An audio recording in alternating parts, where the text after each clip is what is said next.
सबरी माता बड़ी महाभागवत, इनके प्रसंग को भक्तमाल जी में वर्णन किया कि ये जब ब्याह के योग्य हुई तो चूंकि सबर जाति से प्रकट हुई इसलिए इनको संबोधन में शबरी कहा गया।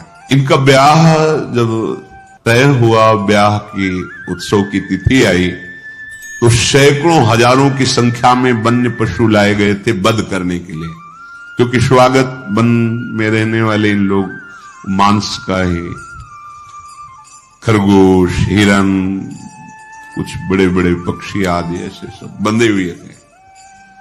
सबरी जी ने पूछा घर वालों से कि ये इनका वध करके इनके मांस से स्वागत करेंगे बारातियों का। बहुत रोना आया सबरी जी को। मेरे ब्याह के कारण हजारों पशुओं की, पक्षियों की हत्या होगी, मतलब मैं इसका कारण बनूंगी। शाम हुई, जब रात्रि हुई तो उन सब पशुओं को मुक्त कर दिया दुलार कर, जाओ, जीवन में मैं कभी ब्याह ही नहीं करूंगी। अगर मेरे ब्याह के समय इतने पशुओं की हत्या होगी, पक्षियों की, मैं जीवन में कभी ब्याह नहीं करूंगी। सब पशु पक्षियों को छोड़ दिया। जे ही उन पशु पक्षियों के बंधन काट रही थी वो रस्सियां, वो ऐसी कृपा दृष्टि से देख रहे थे मानो वो कह रहे थे तुम मेरा बंधन काट दिया तो जाओ, मैं तुम्हारा बंधन मुक्त करने के लिए भगवान से प्रार्थना करता हूं कि अब तुम्हें कोई कर्म बंधन, जन्म मृत्यु का बंधन न प्राप्त हो। तुमने हमारी रक्षा की, भगवान तुम्हारी सदा रक्षा करें, तुम्हारे कर्म बंधन कट जाएं क्योंकि हमारे बंधन काट दिए। सबरी जी के हृदय में पशु पक्षियों को छोड़ने के बाद एक वैराग्य हुआ कि अगर मैं घर में रहूंगी तो फिर ब्याह की व्यवस्था यही सब करेंगे, भाग चलूं। रात्रि में ही भाग पड़ी। शबरी का महान पुण्य उदय हो गया, भाग निकली। बड़ा भाग्यशाली वही है जो संसार से भाग पड़े भगवान की तरफ। सबरी जी विचार किया किसी भी गांव में जाएंगी तो पकड़ी जाएंगी और ये लीला फिर होगी, इसलिए वन में चलती हैं। और एकांत वन में रहने का अभ्यास था ही। सबरी जी भागकर इसी वन में आए। अब यहां विचार किया कि वन में भगवान की अगर भजन वृत्ति प्राप्त करनी है तो संतों की कृपा होनी चाहिए, और एक तो स्त्री शरीर, फिर जंगली वास रहा है, सबर कुल में जन्म हुआ है, भला मुझ भीलनी को कौन स्वीकार करेगा, और बिना संत सेवा के भगवंत कृपा होती नहीं, तो छुप के संत सेवा करें। ये महामहिम बात। वो हृदय में दैन्यता थी कि मैं अधम शरीर है, कोई संत सेवा स्वीकार करेगा नहीं, और सेवा किए बिना भगवत कृपा मिलती नहीं है। इसलिए वो रात के आखिरी पहर में उठते और देखा कि सेवा के लिए जब ऋषि हवन करते हैं तो उनको लकड़ियों की आवश्यकता होती है, रसोई अमनिया करते हैं तो लकड़ियों की। तो दिन में लकड़ियां चुपचाप जंगल से बिनती और रात में छोटे छोटे गट्ठर करके ऋषियों के आश्रम में रख आती, और जहां से ऋषि सरोवर में आकर स्नान करते वो मार्ग सोहनी लगा देती, कंकड़ कांटे आदि बीन कर अलग कर देती। अब सब ऋषियों को लगा कोई संतों को सुख देने वाला कौन है जो ऐसी सेवा करता है। प्रातः काल सरोवर में आने जाने वाले को एकदम स्वच्छ मार्ग, एकदम कौन है ऐसा करता है। सब ऋषि प्रातः काल जब स्नान करने जाते तो सोचते, पर वो तो रात्रि में सेवा करके चली जाती एकांत में। ये कौन ऐसा है जो बड़ा भारी सुख प्रदान कर रहा है। देखो भगवान की कृपा से सेवा में रुचि होती है। सबरी जी ऐसे संत सेवा करने लगी। अब मन में उनके बहुत दैन्यता थी कि अगर किसी की दृष्टि पड़ गई तब तो उनको बड़ा दुख होगा कि अधम और ऐसा उसके हाथ की लकड़ी बीनी हुई है। बहुत उनके हृदय में ये बड़ी कृपा। ये जो अहंकार भरा होता है, मैं अमुक श्रेष्ठ कुल का मैं ये मैं भगवान को पसंद नहीं है। मतंग जी ने विचार किया कि ये कौन है जो आकर के हमारे चोरी कर रहा है। चोरी का तात्पर्य होता है भजन चुराना। ये आप साधारण न समझे जैसे संत सेवा आप 2 फूल भी ऐसे डाले ना, ये फ्री नहीं, इसका हिसाब होता है। आप ऐसे किए ना, इसका भी हिसाब है, बहुत हिसाब है। किसके लिए कर रहे हो, किस निमित्त से कर रहे हो, वो सर्वदर्शी प्रभु देख रहा है। मतंग जी बड़े असंग महात्मा थे, पर बहुत ही हृदय में भगवान के प्रति प्रेम था। अन्य महात्मा जन भी विराजमान थे, पर तप, व्रति, नियम, संयम, मतंग जी के हृदय में भगवत प्रेम का विशेष प्रभाव था। मतंग ऋषि जी के मन में एक दिन बहुत दृढ़ निश्चय हुआ, ये कौन चोर है जो सेवा करके भी छुप जाता है और हम सब ऋषियों का भजन आनंद। क्योंकि कोई भी सेवा करता है वो तुम्हारे भजन को लेता है, फ्री नहीं है, ये बात समझना। ऐसा ना समझो कि आप जो पहन रहे, खा रहे, पी रहे, देख रहे, सुन रहे, सारा हिसाब है। इसलिए विरक्त को रात दिन भजन करना है। हम जिसकी रोटी खाते हैं उसको भी भजन देते हैं, जो प्रणाम करता है उसको भी भजन देना है। और वैसे ही सबका सर्व मंगल करने का स्वरूप होता है संत महापुरुषों का। मतंग ऋषि बड़े ही मतंग थे प्रभु के अनुराग में, परम विरक्त, भक्ति रसानंद से परिपूर्ण। रोज अपने आश्रम में देखते कि दोना में फूल रखा हुआ है, लकड़ी, सेवा के लिए मार्ग पूरा साफ। ये कौन है रोज सेवा कर रहा है? अपने शिष्यों से कहा, सुन, रात भर जगो, रोज सेवा पहुंचाता। कौन है ऐसा जो चुपके से सेवा कर रहा है? एक बार दर्शन करना चाहते हैं। सब शिष्य रात में जगह, अलग अलग जगह छुप करके खड़े हो गए। धीरे धीरे सबरी जी आई, दोने में कैसे पुष्प रखते, लकड़ी जे ही तो कौन है? सबरी जी तो एकदम मानो सूख गए कि अब तो जान गए, अब सेवा छूट जाएगी। देखो किस बात का दुख है, अब सेवा छूट जाएगी। अब कोई भी ऋषि हमारी सेवा स्वीकार नहीं करेगा। एक तो स्त्री शरीर, दूसरा सबर कुल में जन्म, ये सब महान ब्रह्म ऋषि हैं, ये सब हमें हटा देंगे, मेरी सेवा छूट। बहुत विकल होकर शांत खड़ी हो गई। मतंग जी जब आए तो देखकर आंसू निकल पड़े। खान पान की कोई व्यवस्था नहीं, झाड़ियों में छुप के रहती संत सेवा, आंसू निकल पड़े। सबरी जी की कैसी सेवा? जान गए तो सकुच गई कि शायद अब सेवा छूट जाए। आंसू की धारा बहने लगी और कहा, बेटा ऐसे सेवा करते हो, कहां रहती हो? उन्होंने कहा, प्रभु झाड़ियों में छुप के रहती है। पूरी कथा बताई भाग। अच्छा, अब तुम निश्चिंत हो जाओ। सबरी जी से कहा, अब तुम निश्चिंत हो जाओ, तुम्हें अब कोई चिंता नहीं करनी चाहिए। भगवत भक्ति का प्रभाव ऐसा है कि वो न जाति देखती है न शरीर देखती है। तुम स्त्री शरीर हो कि पुरुष शरीर हो, किस जाति को, किस कुल के हो, ये भक्ति महारानी जिसके हृदय में आ जाती है, भगवान उसके अधीन हो जाते हैं।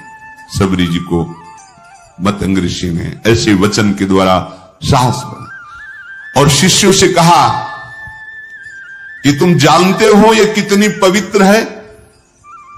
ओहो, बहुत बड़ी बात।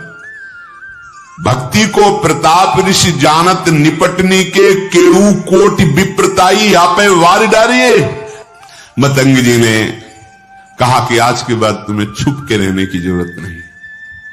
आश्रम में ही एक पर्ण कुटी सबरी, इसमें तुम विराजमान हो।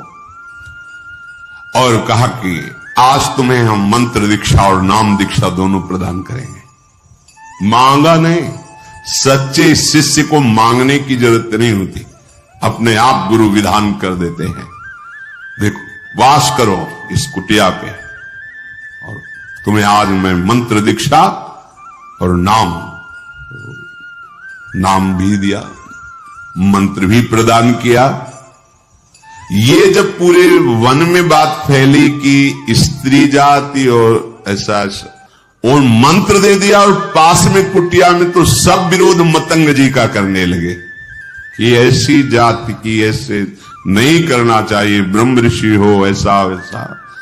मतंग जी की वो अवहेलनात्मक बातें, निंदात्मक बातें कर मतंग जी की प्रसन्न हुए कि जिसको अपने ब्राह्मणत्व का अभिमान है, तपस्या का अभिमान है, जितेंद्रियता का अभिमान है, भगवान को अच्छा नहीं लगता है। ये करना चाहिए पर अभिमान नहीं करना चाहिए। दिनों दिन शबरी का अनुराग गुरुदेव के चरणों में बढ़ रहा, क्योंकि कोई ने आश्रय नहीं दिया, कहीं कोई आश्रय देने वाला नहीं, सब जगह दूर दूर गुरुदेव ने नाम मंत्र, तो गुरुदेव के चरणों में अपार प्रेम शबरी जी का। एक दिन आकाशवाणी हुई मतंग जी के लिए कि आपने जो शबरी को स्वीकार किया इससे भगवान बहुत प्रसन्न हुए हैं। भगवान की प्रसन्नता का हेतु है कि अभी विमान आने वाला है और आप सीधे भगवान के धाम को जाएंगे। उसी समय विमान उतरा, मतंग ऋषि भगवान के धाम जाने को उत्सुक है, भगवान का साक्षात्कार होगा, भगवान के समीप रहने को मिलेगा। शबरी जी रो पड़ी, गुरुदेव आपकी सिवा तो इस वन में कोई मुझे नहीं चाहता, अगर आप चले गए तो भगवान हमारे तो प्राण ही चले गए।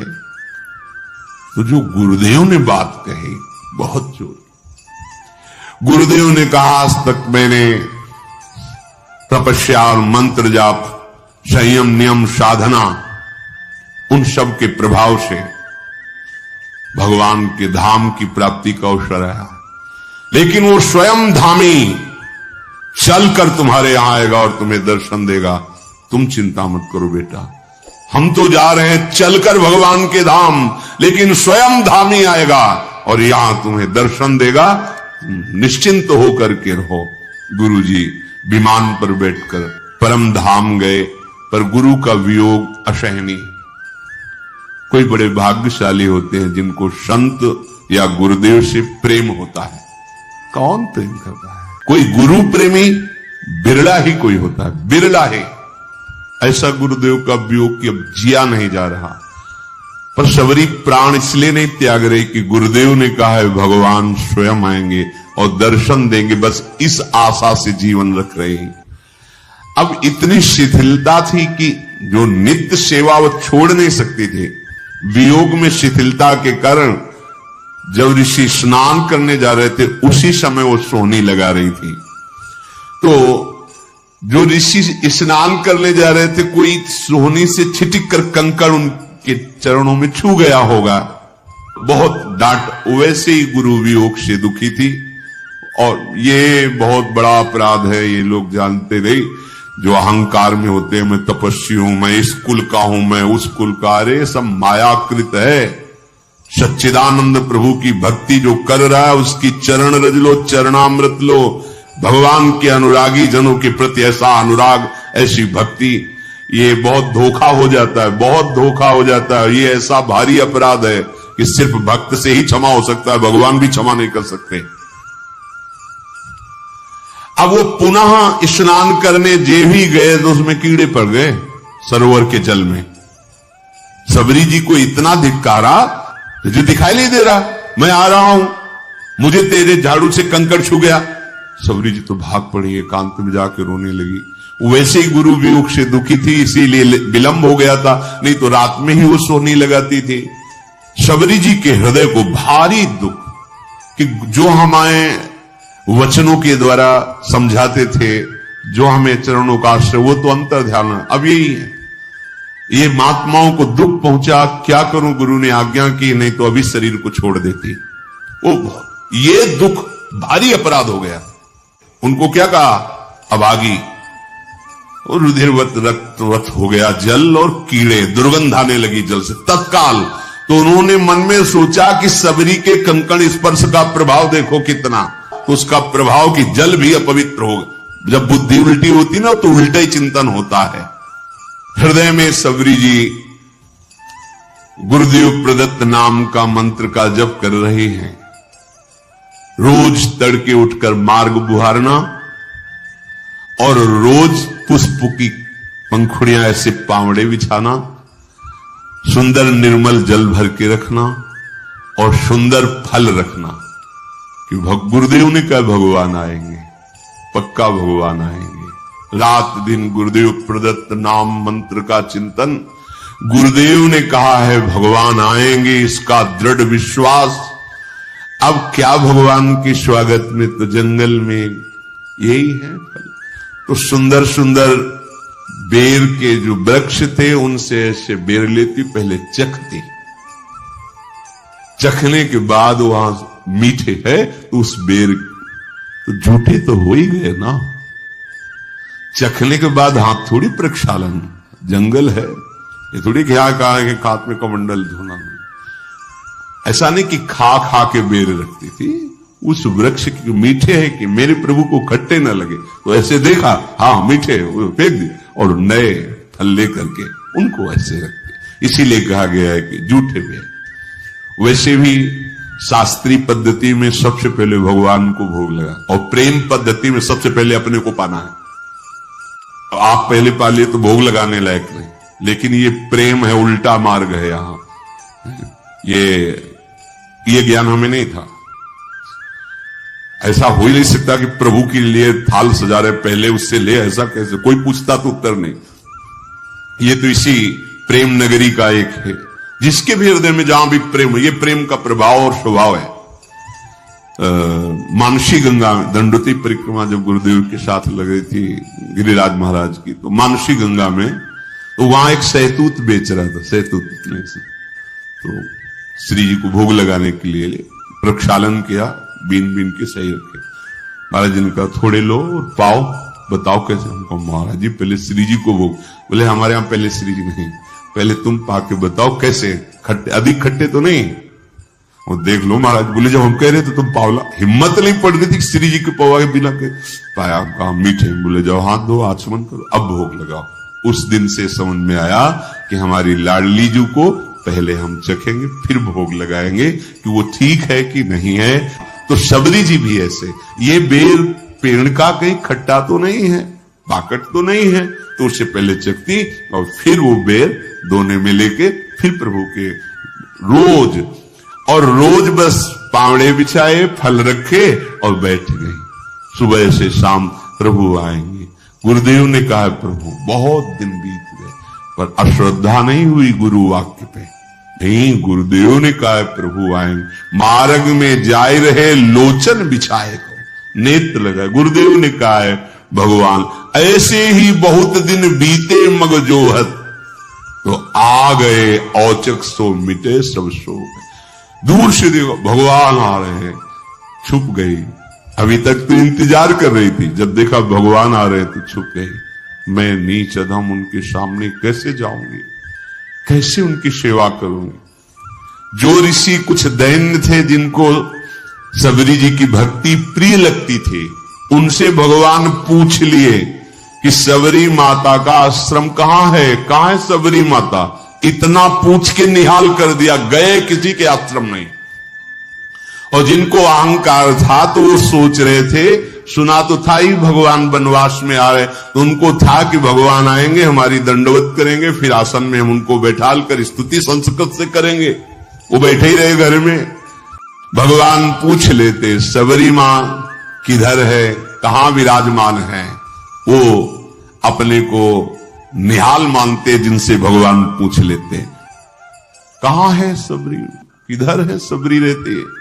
ऋषि प्रभु यही मार्ग है, ये जो पावड़े बिछे सबरी जी ने बिछा, आगे जो मतंग ऋषि का आश्रम वहां सबरी जी विराजते। तो भगवान कहते जैसे सबरी जी के लिए एक पल समय करोड़ों कल्प के समान व्यतीत हो रहा है, ऐसे राम जी के लिए किधर है, मैं अपने कब भर नेत्र सबरी जी के दर्शन करूं। उधर सबरी जी जो सो वही भगवान सो। मतंग ऋषि के आश्रम में आए और जो शिष्य जन खड़े थे, कहां है सबरी जी, कहां भाग्यवान सबरी जी, मेरे नेत्र तरस रहे उनके दर्शन के लिए। सबरी जी ने जब ये वचन सुने तो जो हृदय में संकोच था दूर हुआ। आके साष्टांग दंडोत सबरी जी ने की, प्रणाम करे, दौड़ पड़े। रघुनाथ जी ने जैसे माता को हृदय से लगाया जाता है, ऐसे सबरी मां को अपने नेत्रों से, अश्रु से सबरी को, हमारे भगवान का स्वभाव जो जान गया, भगवान शिव कहते हैं उमा राम स्वभाव जेहि जाना, ताय भजन तज भावना। करुणा समुद्र है ये, आप खुद भजन करोगे तब आपको पता चले। आपका हृदय जब थोड़ा सा भी प्रभु से अपनापन करेगा तो आप खुद समझ पाओगे प्रभु के सिवा कोई ऐसा प्यार करने वाला त्रिभुवन में नहीं है। भगवान ने सबरी जी का हाथ पकड़कर अपने समीप बैठा ला। ये प्यार, वो ऋषि कंकड़ छू गया तो कितना कड़ुआ बोल रहे, ए नीच जात, ये ऐसा। भगवान हृदय से लगाकर आंसुओं से अभिषिक्त करके अपने समीप सबरी जी को बैठा ला। सबरी जी को स्मरण आया कि जो प्रातः ही फल रखे थे प्रभु के लिए, दौड़ के गई, फल लाई। भगवान, वाह, मेरा वनवास का सारा कष्ट दूर हो गया तुम्हारे फल पाके, बड़ाई कर। भगवान ने कभी 56 भोग की बड़ाई नहीं की, कहीं भी ऐसा नहीं। उस बेर को पा पाकर कह रहे कि आज हमारे वनवास का श्रम दूर हो गया। कितने सुंदर स्वादिष्ट अमृतमय फल भगवान बड़ाई कर रहे हैं सबरी के द्वारा दिए, इसीलिए प्रशंसा कर रहे हैं प्रभु सबरी जी की। अब जब ऋषियों ने सुना कि आश्रम आने की तो बात जाने दो, इस गली में भी प्रभु नहीं आए, तो सबको लगा अंदर कि हमें लगता है कोई हम लोगों में तपस्या में त्रुटि हो गई क्या, क्योंकि सब तपस्या का फल तो भगवान है और भगवान आए ही नहीं हमारे घरों में। तो हमें चल के लोचन लाभ तो ले लेना चाहिए, भगवान के चरणों में प्रणाम करना चाहिए। सब ऋषि जो थोड़ा सा अपने में ब्रह्मणत्व, तपस्या, जितेंद्रियता आदि आदि मानते थे, उनको आना पड़ा। वो प्रभु के समीप आए, अब भी बुद्धि काम नहीं कर रही। प्रमाण मिल चुका है कि सबरी जी कितनी पावन है। उनके मन में आता है कि बड़ी समस्या पैदा हो गई है, अगर उस सरोवर का जल भगवान अपने श्री चरणों से स्पर्श कर दे तो निर्मल हो जाएगा और हम लोगों के प्रयोग में आ जाएगा, क्योंकि सबरी की अपवित्रता के कारण वो दूषित हो गया था। वो लोग भगवान को प्रणाम किए और भगवान बैठे हुए तो निवेदन किया। वो सब ऋषि लोग अभिमान त्याग कर भगवान के पास आए और भगवान से कहा कि प्रभु, इस सरोवर का जल जो है नीच जनों के द्वारा छूने से कीड़े पड़ गए, अपवित्र हो गया, तो हम ब्रह्म ऋषियों की सेवा में नहीं, आप अपने श्री चरण। तो भगवान ने कहा, नहीं, हम तो आप ऋषियों के चरण सेवक हैं, आप देखो अपना चरणामृत डाल करके, क्योंकि आप तपस्वी जितेंद्री ब्रह्म ऋषि हैं, हम तो आपके सेवक हैं, आप डाल के देखो। उनको लगा कि एक बार भगवान कह रहे थे, डाले जाके तो और दुर्गंध पैदा हो गई। आए, बोले प्रभु ठीक तो हुआ नहीं। तो बोले हमारे चरण से तो ठीक होगा ही नहीं। तो कहा, नहीं प्रभु, आपके चरणों का प्रताप तो है ही, क्योंकि शिला छू गई तो अहिल्या के रूप में प्रकट हो गई, तो पानी तो बोले सही मानो, अगर हम चरण रख देंगे तो और बड़े बड़े कीड़े हो जाएंगे। अगर उसे स्वच्छ करना चाहते हो तो तुम सबरी के चरणामृत उतारो, तो फिर डालो जाके। अब भगवान का आदेश, बड़े बड़े ब्रह्म ऋषि सब बोले, केवल एकमात्र सबरी जी के चरण स्पर्श किए हुए जल से ही वो पवित्र हो सकता है, दूसरा कोई उपाय नहीं, क्योंकि तुम सबसे भयानक अपराध बनाए, स्त्री जान करके, नीच कुल की जान करके उनको तुम धिक्कारा है, तुम उनको ऐसी भावना से ये अपराध तुम्हारे सारे तप को, सारे प्रभाव को नष्ट कर दिया। अगर तुम कहीं अपने जीवन को कृतकृत्य करना चाहते हो, सरोवर के जल और हृदय को स्वच्छ करना चाहते हो, तो सबरी जी का चरणामृत ही काम करेगा, दूसरा कुछ नहीं। अब भगवान की आज्ञा, ईश आज्ञा तो सबको शिरोधार्य है। सबने जे ही सबरी जी बड़ी प्रार्थना, दैन्यता, जे ही चरण स्पर्श हुआ, निर्मल स्वच्छ और अमृत जैसा जल हो गया। तब भगवान ने सबरी जी की स्तुति की, जो नौधा भक्ति पीछे गाई गई थी, वो भगवान सबरी जी को नहीं सुना रहे, उन्हीं ऋषियों को बता रहे कि ये पूरी की पूरी भक्ति हमारी माता सबरी जी में विराजमान है। जाति पाति कुल धर्म बड़ाई धन वैभव कुटुंब गुण चतुरता, मैं इन सबसे नहीं रीझता। हे सबरी जी, आप में तो 9 भक्ति विराजमान है, जो गति योगियों के लिए भी दुर्लभ है, आज मेरे सामने ही तुम्हें वो दुर्लभ गति प्राप्त होगी। मेरे दर्शन का फल है, जीव अपने ब्रह्म स्वरूप को प्राप्त हो जाता है। मम दर्शन फल परम अनुपा, जीव पाओ निज सहज स्वरूपा। फिर कहा कि सबरी जी आप यहां विराजमान, कहीं जानकी जी को यहां से जाते हुए ऊपर से कोई तुम्हें ऐसा कुछ खबर है क्या? सबरी जी ने कहा, प्रभु पास में एक पंपा नामक सरोवर है, वहीं सुग्रीव हैं, आप वहां जब जाएंगे तो उनसे मित्रता कीजिएगा, वो सब आपको सूचना दे देंगे। हे नाथ, आप कुछ देर रुको। और सबरी ने एकदम एकाग्रता की और उनके शरीर में योगाग्नि प्रकट हो गई। भगवान के सामने ही पांच भौतिक शरीर का लय करके भगवत धाम को गई।